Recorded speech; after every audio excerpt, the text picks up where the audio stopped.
Everyone, आज हम start करेंगे इकोनॉमिक्स सब्जेक्ट के एमपी सेट 2026 को ध्यान में रखते हुए मैंने 2022 का ओल्ड पीवाईक्यू करवा रही हूँ। ओके, आप इसको अच्छे से करना, ठीक है, क्योंकि ये आपको इस टाइप के क्वेश्चन जो है ना एमसीक्यू सॉल्व करने से ये पता चलता है कि हमें आने वाली एग्जाम्स में किस टाइप्स के प्रश्न पूछेंगे, ठीक है, इसलिए महत्वपूर्ण हो जाते हैं। ओके गाइस, 1 मार्च 2026 के लिए, ठीक है। आइए स्टार्ट करते हैं।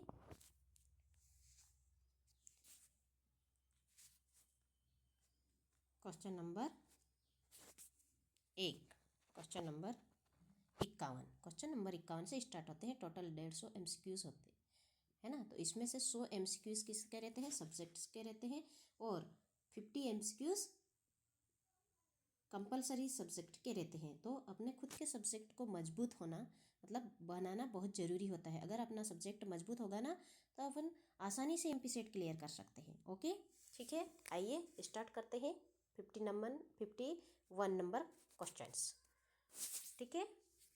जब आई होती है गिफिन विरोधाभास होता है, तो बताइए इसका आंसर क्या आएगा। ऑप्शन ए प्रतिस्थापन प्रभाव से कम, या ऑप्शन बी प्रतिस्थापन प्रभाव के बराबर, या ऑप्शन सी नकारात्मक और प्रतिस्थापन प्रभाव से अधिक। बताइए ऑप्शन डी प्रतिस्थापन प्रभाव से अधिक क्या आएगा इसका आंसर, बताइए।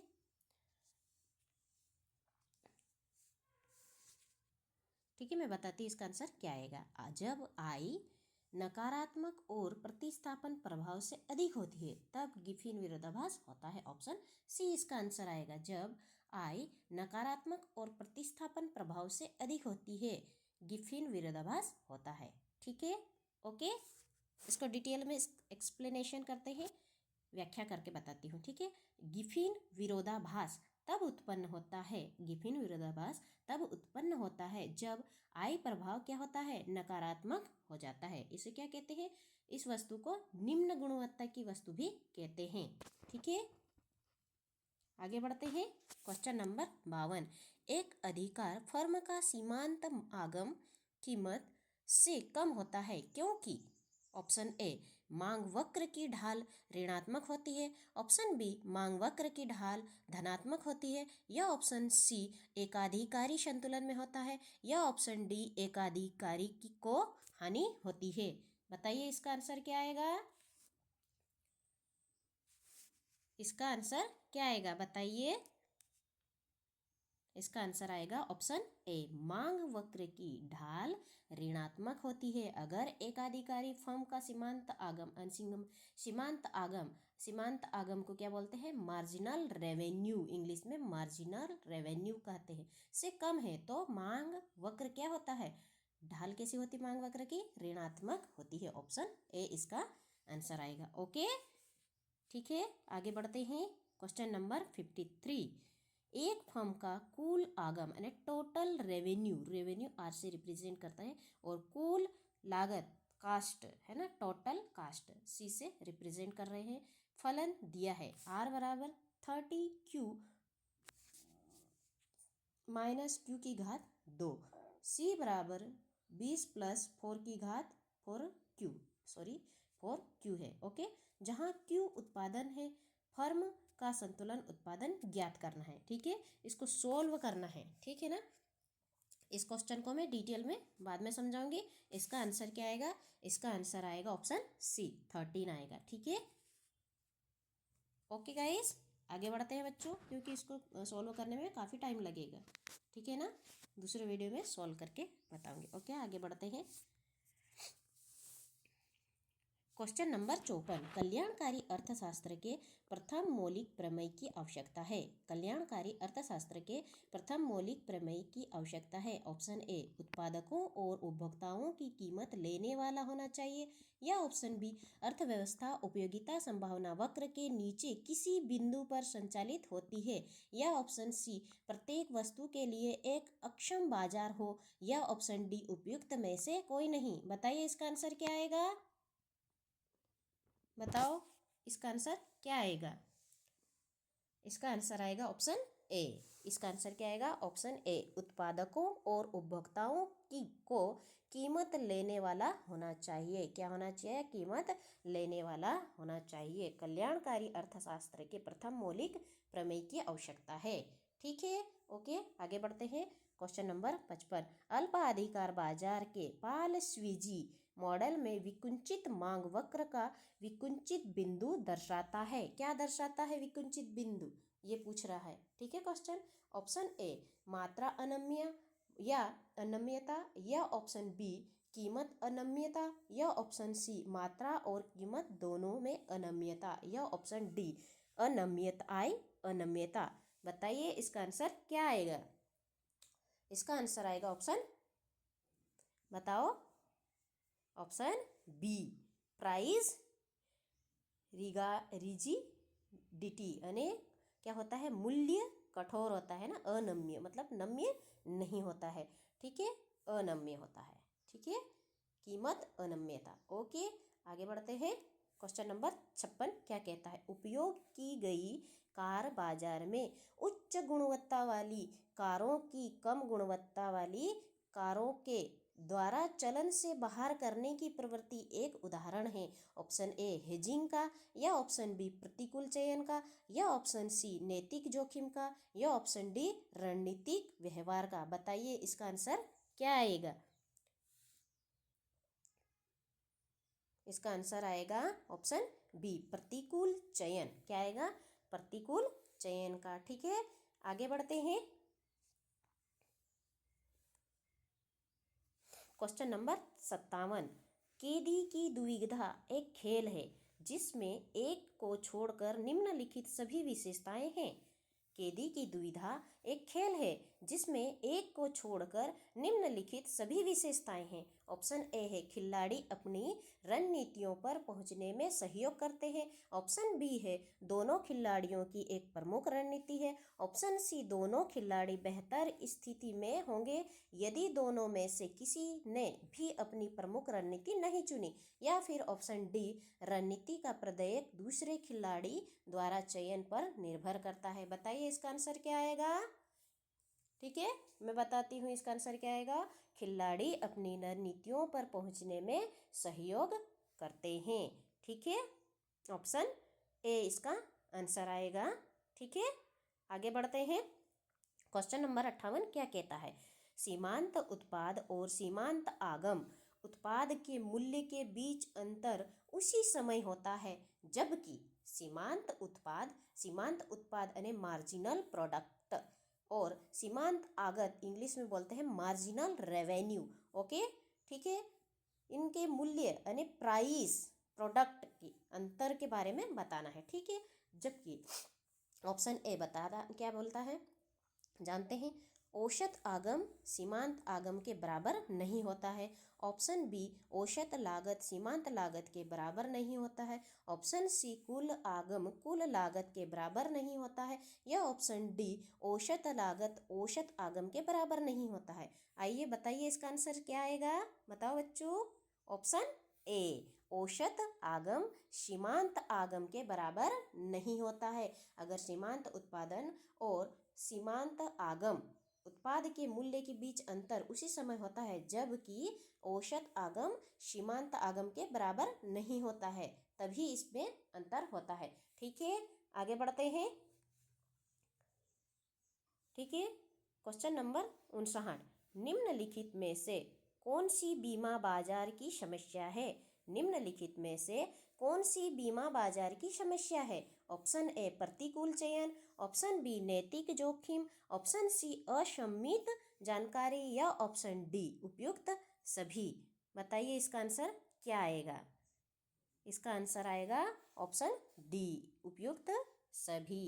क्या आएगा? उपयुक्त सभी आएगा। ठीक है, बीमा बाजार की समस्या, प्रतिकूल चयन भी आती है ना, चयन करने में भी नैतिक जोखिम भी आते हैं, असम्मित जानकारी भी आती है, बाजार की समस्या। ठीक है, कीमत मतलब बाजार की बीमा बाजार की समस्या। ठीक है, ओके, आगे बढ़ते हैं। क्वेश्चन नंबर 60, यदि मांग फलन P बराबर 35 - 2x - x की घात 2 है और मांग x0 बराबर 3 है एवं कीमत p बराबर 20 है तो उपभोक्ता की बचत की गणना कीजिए। ठीक है, ऑप्शन ए दिया है 30 इकाइयाँ, ऑप्शन बी दिया है 20 इकाइयाँ, ऑप्शन सी दिया है 27 इकाइयाँ, ऑप्शन डी दिया है 25 इकाइयाँ। ये भी सॉल्यूशन वाला क्वेश्चन है, ये भी मैं आपको बाद में करवाऊंगी, एक वीडियो बनाऊंगी जिसमें अलग से मैथ्स टाइप के मैथमेटिकल्स टाइप के क्वेश्चन है ना, स्टैटिक्स और मैथ्स के, वो मैं आपको अलग से वीडियो बनाकर प्रोवाइड करूँगी। ओके, ठीक है,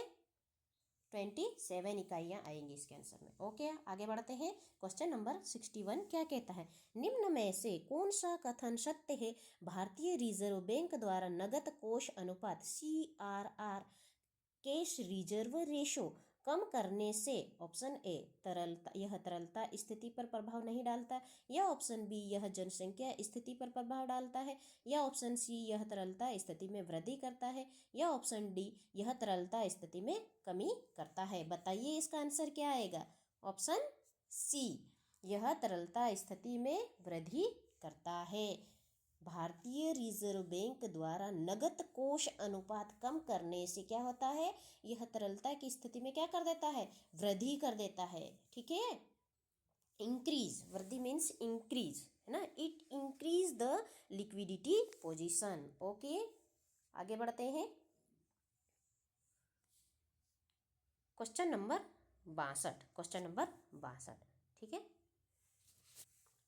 भारत में मुद्रा आपूर्ति की गणना RBI द्वारा मौद्रिक तथा तरलता समुच्चय के माध्यम से की जाती है।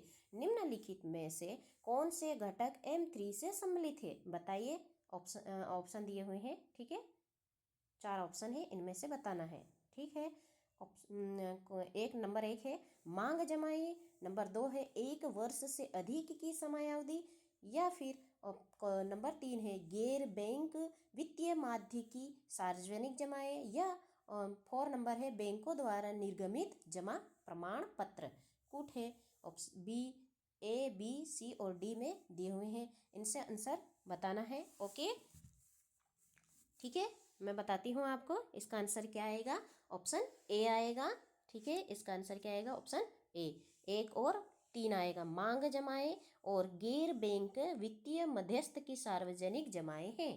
ठीक है, M3 में। ओके, इसमें से एक क्वेश्चन आपको MP सेट में 100% देखने को मिलेगा। M3, M1, M2 है ना, M1, M2, M3, M4 और M0 है ना, बैंक से रिलेटेड है, जो मुद्रा की वो करते हैं। ठीक है, इसमें अच्छे से याद कर लेना इनको पूरी तरह से। ठीक है, 100% आएगा। क्वेश्चन नंबर 63 आगे बढ़े हैं ना। LM वक्र का आकार निम्नलिखित में से किस पर आधारित है। बताइए, ऑप्शन ए मुद्रा आपूर्ति की मात्रा, या ऑप्शन बी तरलता पसंदगी वक्र, या ऑप्शन सी दोनों ए और बी, या ऑप्शन डी उपभोग मांग। बताइए इसका आंसर क्या आएगा। इसका आंसर आएगा ऑप्शन सी दोनों, ए और बी। LM वक्र का आकार निम्नलिखित किस पर आधार है, तो मुद्रा की आपूर्ति पर भी आधार है ना, आधारित है, और ऑप्शन बी तरलता पसंदगी पर भी आधारित है। LM वक्र और IS वक्र, इसके ये टॉपिक क्लियर कर लेना, 100% आएगा, या तो मैं करवा दूंगी इसका, है ना। ये टॉपिक्स मोस्ट एक्सपेक्टेड है, एग्जाम ओरिएंटेड है ना, ये आते ही IS LM मॉडल है ना। ठीक है, आगे बढ़ते हैं। क्वेश्चन नंबर 64, कीन्स के विनियोग गुणक के, ठीक है, तथा बचत की सीमांत प्रवृत्ति MPS का मूल्य क्या होगा जबकि दिया गया है उपभोग फलन। ठीक है, ये भी क्वेश्चन सॉल्यूशन वाला है। ठीक है, फिर भी इसका आंसर आएगा ऑप्शन बी। ठीक है, इसका आंसर क्या आएगा, ऑप्शन बी, 5 और 0.80। ठीक है, आगे बढ़ते हैं। 65, क्वेश्चन नंबर 65 क्या कहता है, जानते हैं। निम्नलिखित अर्थशास्त्री तथा संबंधित मुद्रा की मांग फलन में मिलान करना है। ठीक है, इनको मिलाना है, इसका आंसर क्या आएगा। बताइए, Robertson, AS Pigou, J.M. Keynes, या अल्फ्रेड मार्शल, ये फार्मूले दिए हुए हैं। ठीक है, इनमें बताना है इसका आंसर क्या आएगा। ठीक है ना, आइए जानते हैं।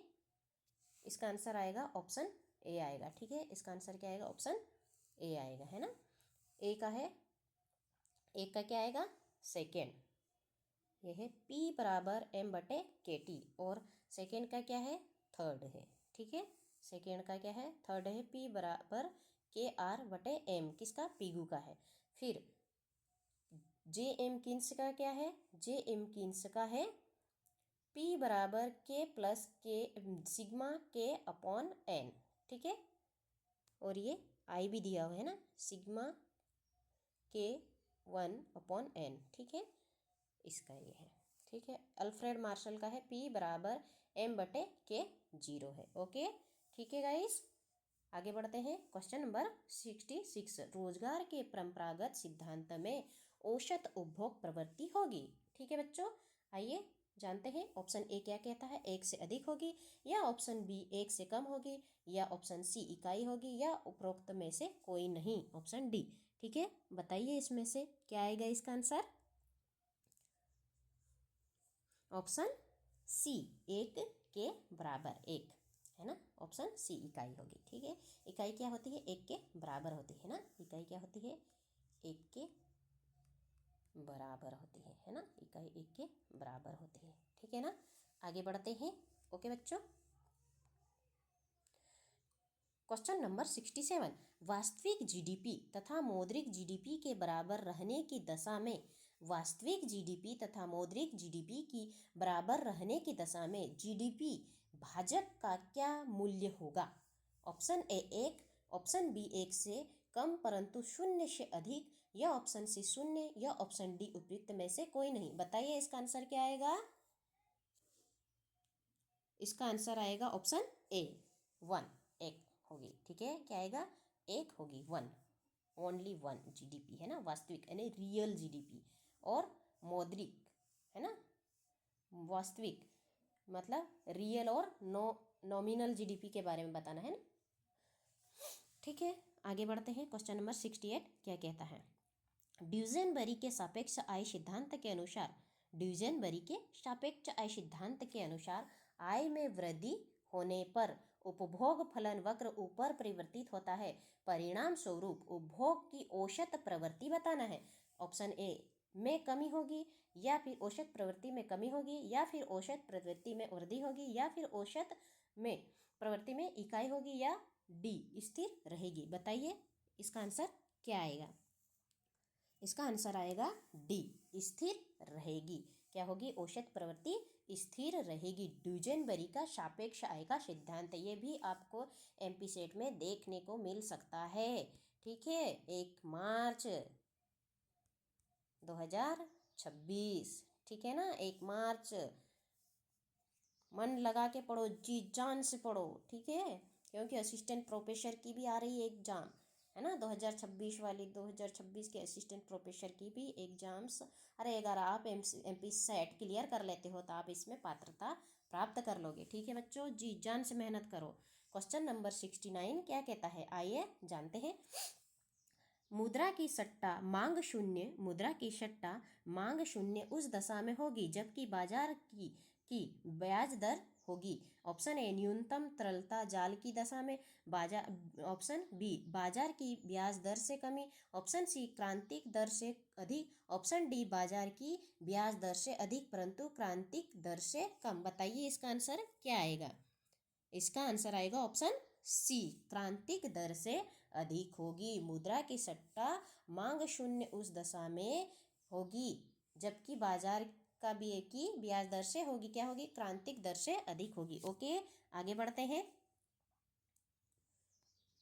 Question number 70। किन्स का गुणक सिद्धांत निम्नलिखित में से किसमें लागू नहीं होता है। ऑप्शन ए अल्प विकसित देश में, ऑप्शन बी विकसित देश में, ऑप्शन सी उपयुक्त दोनों, ऑप्शन डी उपयुक्त में से कोई नहीं। बताइए इसका आंसर क्या आएगा। इसका आंसर आएगा ऑप्शन ए अल्प विकसित देश। क्या आएगा इसका आंसर, अल्प विकसित देश, ठीक है। आगे बढ़ते हैं, ओके, आगे बढ़ते हैं, क्वेश्चन नंबर 71। एक द्विपद बंटन का n यदि 100 है और सफलता की संभाव्यता 0.5 हो तो मानक विचलन कितना होगा, बताइए। इसको सॉल्व करना है ना, ये मैं आपको अगले वीडियो में सॉल्व करवाऊंगी। साथ ही सारे क्वेश्चन जो मैथ्स के रहेंगे ना, स्टैटिक्स के और मैथमेटिकल्स के रहेंगे, वो अब एक वीडियो अलग से बना के आपको प्रोवाइड करूँगी, ठीक है ना। इसका आंसर क्या आएगा 71 का, ठीक है। इसका आंसर बता देती हूँ, डी आएगा, है ना, 5। ओके। 72 दो बंटन ए और बी के माध्य एवं मानक विचलन दिए हुए हैं, है ना। इसमें भी एक बार और ये है, तो इसको भी मैं सॉल्व करवाऊंगी, है ना, आगे। ओके, ठीक है। इसका आंसर क्या आएगा, ऑप्शन बी, ठीक है, ऑप्शन बी बंटन, ये वाला आएगा इसका आंसर, बी बंटन। ओके, बी सीरीज, ठीक है ना। ओके गाइस, ओके बच्चों, ठीक है। Question number 23, B beta X Y, ठीक है, beta X Y, beta X Y बड़ा है एक से, है ना, हो तो बीटा वाई एक्स क्या होगा, बताइए। ऑप्शन ए एक से कम, ऑप्शन बी एक से अधिक, ऑप्शन सी एक के बराबर, या ऑप्शन डी 0 के बराबर। ये इस तरह से ऐसे हथेली जोड़ के भी अपन कर सकते हैं। अगर छोटा व्यक्ति है तो अपन हाथ जोड़ के नमस्कार नहीं करते, उसी टाइप से हो जाता है। बीटा एक्स वाई बड़ा है एक से, है ना, हो तो बीटा वाई एक्स क्या होगा, इसका बताना है। इसका आंसर बताइए, इसका आंसर क्या आएगा। इसका आंसर आएगा, ये अधिक है तो ये क्या आ जाएगा, कम है एक से। बीटा वाई एक्स क्या होगा, कम है, एक से कम होगा, ऑप्शन ए आंसर आएगा। ओके, आगे बढ़ते हैं। क्वेश्चन नंबर 74 यानी 74, सूचकांक तैयार करने हेतु सर्वोत्तम माध्यम कौन सा है। सूचकांक तैयार करने हेतु सर्वोत्तम माध्य कौन सा है। ऑप्शन ए गुणोत्तर माध्य, जीएम जियोमेट्रिक मीन, जीएम का फुल फॉर्म है जियोमेट्रिक मीन। ऑप्शन बी गणितीय माध्य, जीएम एएम आएगा, है ना, अर्थमेटिक मीन्स एएम आएगा, है ना। ऑप्शन सी मध्यिका यानी मीडियन, ऑप्शन डी बहुलक यानी मोड। ओके, मोड, ठीक है। इसका आंसर क्या आएगा, बताइए। इसका आंसर क्या आएगा बच्चों, इसका आंसर आएगा ऑप्शन ए ज्योमेट्रिक मीन्स, ठीक है, ये याद रख लेना। सूचकांक तैयार करने हेतु सर्वोत्तम माध्य किसका कौन सा होता है, गुणोत्तर माध्य होता है, ज्योमेट्रिक मीन, ठीक है। आगे बढ़ते हैं। क्वेश्चन 75 क्या कहता है, यदि अवलोकित एवं अपेक्षित आवृत्तियां एक दूसरे से पूर्णतया मेल खाए तो काई वर्ग x की घात 2 का मूल्य क्या होगा। ऑप्शन ए 1, ऑप्शन बी 1 से ज़्यादा, ऑप्शन सी 1 से कम, या ऑप्शन डी 0। बताइए इसका आंसर क्या आएगा। इसका आंसर आएगा ऑप्शन डी 0 होगा। यदि अवलोकित एवं अपेक्षित आवृत्तियां एक दूसरे से पूर्णतः मेल खाए तो काई वर्ग का मूल्य क्या हो जाता है, 0 हो जाता है, ठीक है। आगे बढ़ते हैं। क्वेश्चन नंबर 76 क्या कहता है, जानते हैं।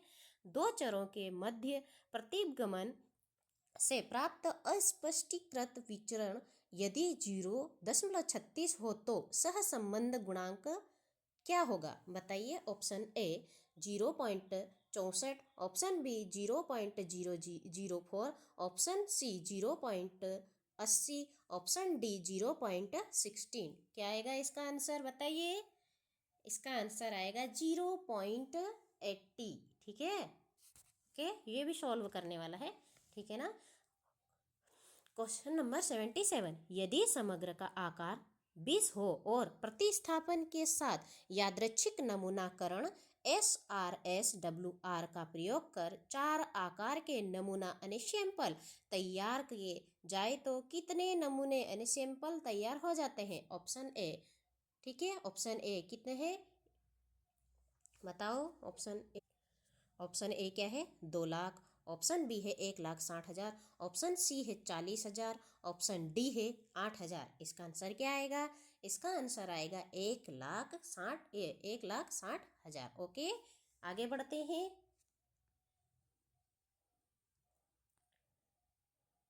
क्वेश्चन नंबर 78, प्रतिगमन मॉडल में प्रसंभाव्य त्रुटि u को क्यों सम्मिलित किया जाता है, u को क्यों शामिल किया जाता है, ठीक है, प्रतिगमन मॉडल में। ठीक है। स्टैटिक्स के और मैथमेटिकल्स पोर्शन आजकल बहुत ज़्यादा पूछा गया है ना, ट्रेंड चल रहा है इनका, है ना। अच्छे से सॉल्व करना, मैथ्स आपको अच्छे से करना है और स्टैटिक्स भी करना है, ठीक है। ऑप्शन ए क्या कहता है, मॉडल का सही लक्षण निरूपण होना। ऑप्शन बी चरों की सटीक मापन होना। ऑप्शन सी चरों में गणितीय संबंध होना। ऑप्शन डी मॉडल से चरों का छूट जाना। बताइए इसका आंसर क्या आएगा। इसका आंसर आएगा ऑप्शन डी, मॉडल से चरों का छूट जाना। ओके, ऑप्शन डी, मॉडल से चरों का छूट जाना। ठीक है, आगे बढ़ते हैं। क्वेश्चन नंबर 79 क्या कहता है, किस स्थिति में 2SLS विधि ILS के रूप में होती है। किस स्थिति में 2SLS विधि ILS के रूप में समरूप होती है। बताइए। ऑप्शन ए सटीक निर्धारित समीकरण, या ऑप्शन बी न्यून निर्धारित समीकरण, या ऑप्शन सी अति निर्धारित समीकरण, या ऑप्शन डी कभी नहीं। इसका आंसर क्या आएगा बताइए। इसका आंसर क्या आएगा, ऑप्शन ए सटीक निर्धारित समीकरण। इसकी आंसर क्या आएगा, सटीक निर्धारित समीकरण। ओके, क्वेश्चन नंबर 80, यदि वाई टी बराबर 16.64 प्लस 0.72x है, जिसमें वाई टी बराबर 1 टन प्रति वर्ष एवं x बराबर 1 वर्ष है, समीकरण को मासिक माप के आधार पर परिवर्तित करने पर कौन सा समीकरण प्राप्त होगा। 80 का क्वेश्चन, 80 का आंसर बताइए। इसका सोल्व करना पड़ेगा, ठीक है। इसका आंसर आएगा ऑप्शन बी। ठीक है, आगे बढ़ते हैं। ठीक है बच्चों, आगे बढ़ते हैं। क्वेश्चन नंबर 80, निम्नलिखित में से कौन सा विकल्प दो सेट के यूनियन और इंटरसेक्शंस में क्रम विनिमय के नियम को दर्शाता है ना। Option A x u y बराबर वाई यू एक्स तथा एक्स उल्टा यू वाई बराबर वाई उल्टा यू एक्स। ठीक है, या option B x u y बराबर एक्स यू उल्टा है वाई बराबर एक्स उल्टा यू वाई बराबर वाई उल्टा u x. Option C x u y बराबर वाई यू उल्टा एक्स, है ना, उल्टा यू है एक्स है। फिर तथा एक्स उल्टा यू वाई बराबर एक्स सीधा यू है और वाई। ओके, डी ऑप्शन है एक्स यू। इसका आंसर क्या आएगा, इसका आंसर आएगा ऑप्शन, बताओ इसका आंसर क्या आएगा, ऑप्शन बी। ठीक है, इसका आंसर आएगा ऑप्शन बी। ठीक है, ये याद कर लेना है ना, ये आते हैं क्रम से फंक्शनल वाले सेट्स। ठीक है, आजकल एग्जाम में बहुत ज़्यादा पूछे जाने लगे हैं। क्वेश्चन नंबर 82, एक्स के संदर्भ में लॉग एक्स का दूसरा अवकलन होगा। Option A 1/x, option B 1-1/x², option C 1/x², या ऑप्शन डी 0।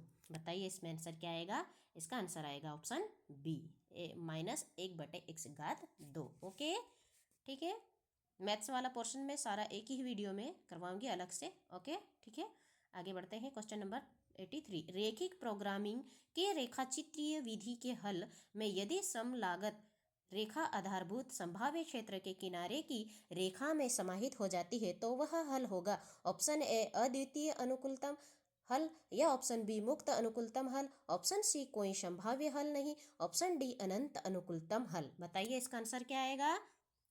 इसका आंसर क्या आएगा बताइए। ऑप्शन डी अनंत अनुकूलतम हल होगा, इन्फिनेट ऑप्टिमम सॉल्यूशंस। ओके, आगे बढ़ते हैं बच्चों। क्वेश्चन नंबर 84 क्या कहता है, रैखिक प्रोग्रामिंग में आधारभूत संभाव्य हल व बिंदु होता है। रैखिक प्रोग्रामिंग में आधारभूत संभाव्य हल वह बिंदु होता है जो, ऑप्शन बताओ, है ना, मैं बताती हूँ ऑप्शन, उसके आंसर बताना आप। ठीक है, नहीं आएगा तो मैं बताऊंगी, है ना, टेंशन नहीं।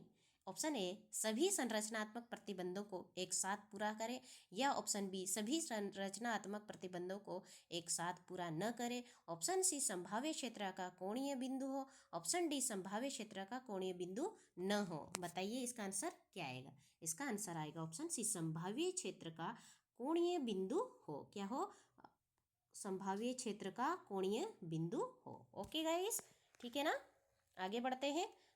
क्वेश्चन नंबर 85, निम्नलिखित में से किस क्षेत्र में अंतर समीकरण का उपयोग होता है? किस क्षेत्र में अंतर समीकरण difference equation is used? Okay, option A असतत समय विश्लेषण, ऑप्शन बी सतत समय विश्लेषण, ऑप्शन सी डिजिटल विश्लेषण या ऑप्शन डी ए और बी। इसका आंसर क्या आएगा बताइए? इसका आंसर आएगा ऑप्शन ए असतत समय विश्लेषण, असतत समय विश्लेषण, ऑप्शन ए। ठीक है, आगे बढ़ते हैं। क्वेश्चन नंबर 86, एक फर्म का कुल लागत फलन है TC बराबर 300 प्लस 3Q की घात 2 तथा वह अपना उत्पादन स्थिर कीमत P बराबर 120 पर बेचती है।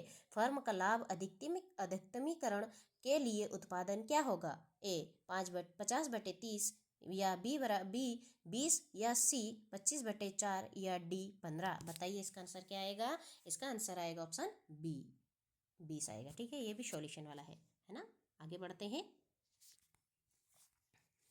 क्वेश्चन नंबर 87, निम्न में से कौन सा फलन रेखीय सजातीय नहीं है? ऑप्शन ए Q बराबर 100 के 0.25 L 0.75 या ऑप्शन बी Q बराबर 20 के A या L माइनस A, सी बराबर Q बराबर K की घात 2 प्लस 2 के L प्लस L की घात 2, डी बराबर डी Q बराबर अंडर रूट K की घात 2 प्लस 2 के L प्लस L की घात 2। ठीक है, बताइए इसका आंसर क्या आएगा? कौन सा फलन रेखीय सजातीय नहीं है? इसमें कौन सा फलन है जो सजातीय नहीं है, ये बताना है। इसका आंसर क्या आएगा? ऑप्शन ए आएगा, है ना। इसका आंसर क्या आएगा? ऑप्शन। ये थोड़ा सा कंफ्यूजन क्वेश्चन है, ठीक है, इसको मैं सॉल्व करूंगी तभी बताऊंगी इसका आंसर। ठीक है, ओके, आगे बढ़ते हैं। क्वेश्चन नंबर 88, किसी गुणोत्तर श्रेणी के 3 अंक बताए गए हैं जिनका योग 14 है तथा गुणनफल 64 है। बताना है इनका आंसर। ऑप्शन ए है 2 3 9 या ऑप्शन बी है 2 4 8 या ऑप्शन सी है 1 5 8, ऑप्शन डी है 4 8 16। बताइए इसका आंसर क्या आएगा? Option B. इसका आंसर आएगा ऑप्शन बी 2 4 8। ठीक है, 89, यदि ए बराबर 1/3 2 1 2 1 3 अंडर रूट में है और ये 2 4 है, बी बराबर ये दिया हुआ है, तो ये क्या है? मैट्रिक्स ज्ञात करना है। इनमें क्या है? मैट्रिक्स ज्ञात करना है। ठीक है, ये भी मैथमेटिकल पोर्शन है जो सॉल्व करेंगे। इसका आंसर बता देती हूँ मैं। इसका आंसर आएगा ऑप्शन बी। ठीक है, आंसर क्या आएगा? Option B. ठीक है, 89 का ऑप्शन बी आएगा। ठीक है, आगे बढ़ते हैं। यदि किसी अर्थव्यवस्था का तकनीकी गुणांक मैट्रिक्स है ना, ये भी सॉल्व करना है। और इसका आंसर क्या आएगा? मैट्रिक्स गुणांक है तो ये भी सॉल्व करना है। प्रणाली व्यवहार्य है तो ऑप्शन ए और बी और सी और डी, इनमें से आंसर बताना है अपने को। ठीक है, सॉल्व करके इसका आंसर है ए ऑप्शन। क्या इसका आंसर है? ऑप्शन ए। हाँ, क्योंकि आई है ना, डैश ए बड़ा है 0 से। क्वेश्चन नंबर 91, अंतर्राष्ट्रीय व्यापार सिद्धांत में प्रस्ताव वक्र का सर्वप्रथम प्रयोग किया गया था। किसने किया था? ऑप्शन ए मार्शल ने, ऑप्शन बी एजवर्थ ने, ऑप्शन डी दोनों ए और बी या रिकार्डो ने। बताइए इसका आंसर क्या है? इसका आंसर आएगा ऑप्शन बी एजवर्थ ने किया है। ठीक है, अंतर्राष्ट्रीय व्यापार सिद्धांत में प्रस्ताव वक्र का सर्वप्रथम प्रयोग एजवर्थ ने किया है। सीधे ऐसे एमपी सेट में इस टाइप से क्वेश्चन पूछे जाते हैं। ओके, फैक्ट वाइज भी होता है ना। फैक्ट वाइज क्वेश्चन भी याद रखना है अच्छे से। क्वेश्चन नंबर 52, 1951 में अंतर्राष्ट्रीय व्यापार के क्लासिकीय सिद्धांत का परीक्षण किसने किया था? Option A Leontief, option B McDougall, option C Cannon, option D Stern. बताइए इसका आंसर क्या आएगा? इसका आंसर आएगा लियोनटिफ ने 1951 में अंतर्राष्ट्रीय व्यापार के क्लासिकीय। ठीक है, आगे बढ़ते हैं। इसका आंसर क्या आया? लियोनटिफ 1951 में अंतर्राष्ट्रीय व्यापार के क्लासिकीय सिद्धांत का परीक्षण किसने किया था? लियोनटिफ ने किया था। ठीक है, क्वेश्चन नंबर 93, अंतर उद्योग अंतर्राष्ट्रीय व्यापार में एक उद्योग में व्यापार होता है। ऑप्शन ए समरूप वस्तुओं में, ऑप्शन बी विभेदीकृत वस्तुओं में, ऑप्शन सी दोनों ए और बी या ऑप्शन डी उपयुक्त में से कोई नहीं। इसका आंसर क्या आएगा? बताइए। इसका आंसर ऑप्शन बी विभेदीकृत वस्तुओं में। किसमें आएगा? विभेदीकृत वस्तुओं में। ठीक है। अंतर उद्योग व्यापार, अंतर्राष्ट्रीय व्यापार में एक उद्योग में व्यापार होता है। ठीक है, आगे बढ़ते हैं। क्वेश्चन नंबर 94 जे वक्र प्रभाव संबंधित है। जे वक्र प्रभाव संबंधित है ए अवमूल्यन से, बी आर्थिक असमानताओं से, ऑप्शन सी अवशोषण से, ऑप्शन डी उपयुक्त सभी। बताइए इसका आंसर क्या आएगा? जे वक्र प्रभाव संबंधित है, बताइए। ऑप्शन ए अवमूल्यन से। ओके, अवमूल्यन से, ऑप्शन ए इसका आंसर है। ठीक है, आगे बढ़ते हैं।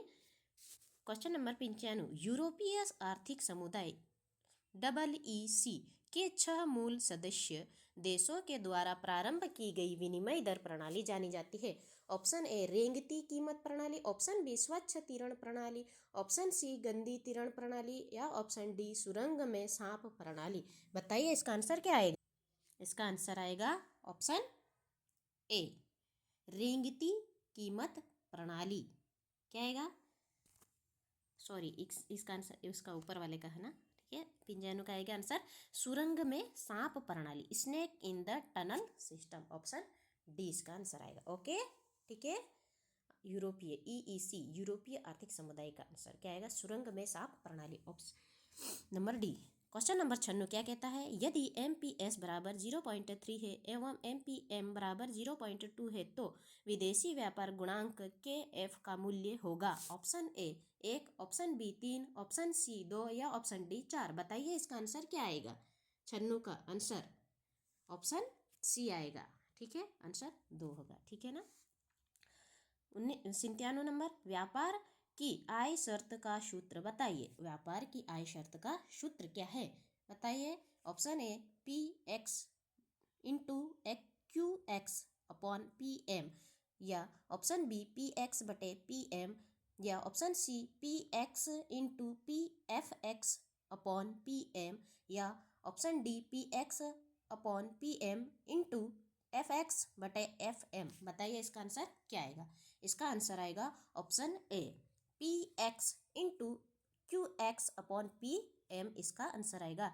इसको अच्छे से याद रख लेना है ना, इसको याद कर लेना चाहिए, फॉर्मूले हमेशा याद रख लेना चाहिए। ओके, आगे बढ़ते हैं।